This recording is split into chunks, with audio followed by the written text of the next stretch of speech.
नमस्कार, श्री स्वामी समर्थ। आजच्या व्हिडिओमध्ये सर्व स्वामी भक्तांचे स्वागत आहे। आज आपण या व्हिडिओमध्ये बघणार आहोत किंक्रात म्हणजे काय, या दिवशी हळदी कुंकू करावे का, तसेच किंक्रातीला काय चुका करू नयेत, किंक्रातीचे महत्त्व आणि नियम याची संपूर्ण माहिती आपण या व्हिडिओमध्ये बघणार आहोत।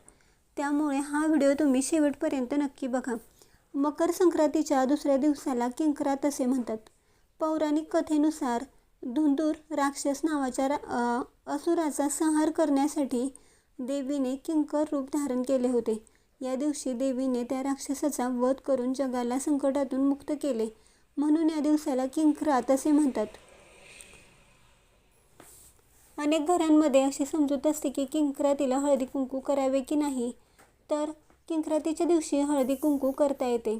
संक्रांतीपासून ते रथसप्तमीपर्यंत कधीही हळदी कुंकू समारंभ करता येतो। काही कुटुंबांमध्ये किंवा परंपरेत अशी समजूत असते की किंक्रातीच्या दिवशी शुभ कार्य टाळली जातात, तसेच हळदी कुंकू केले जात नाही।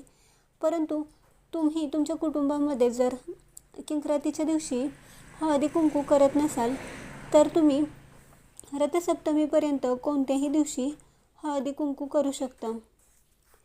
या दिवशी किंक्रातीच्या दिवशी आदिशक्तीची उपासना करणे अत्यंत फलदायी मानले जाते।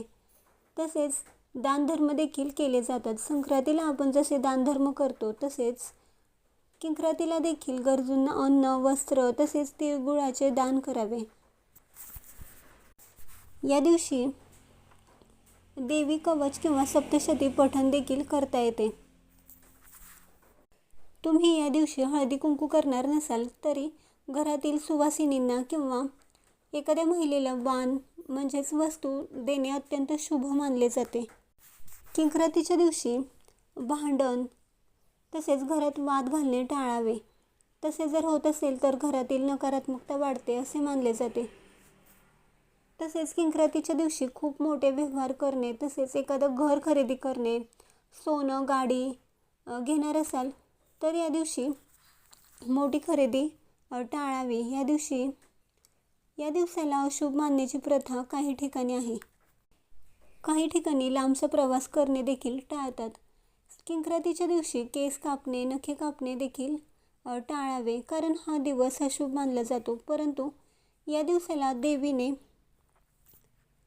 राक्षसाचा वध करून आनंद देखील पसरवला होता, त्यामुळे या दिवसाला आनंदाचा दिवस देखील मानले जाते। किंक्रातीच्या दिवशी कोणाशीही उद्धटपणे बोलू नये किंवा कोणाचा अपमान करू नये। तुम्ही किंक्रातीच्या दिवशी या चुका करू नका। तसेच तुम्हाला ही माहिती कशी वाटली कमेंट्स करून नक्की सांगा। व्हिडिओ आवडला असेल तर लाईक करा, शेअर करा आणि असेच धार्मिक व्हिडिओ बघण्यासाठी आपल्या नित्यभक्ती या चॅनेलला सबस्क्राईब करा।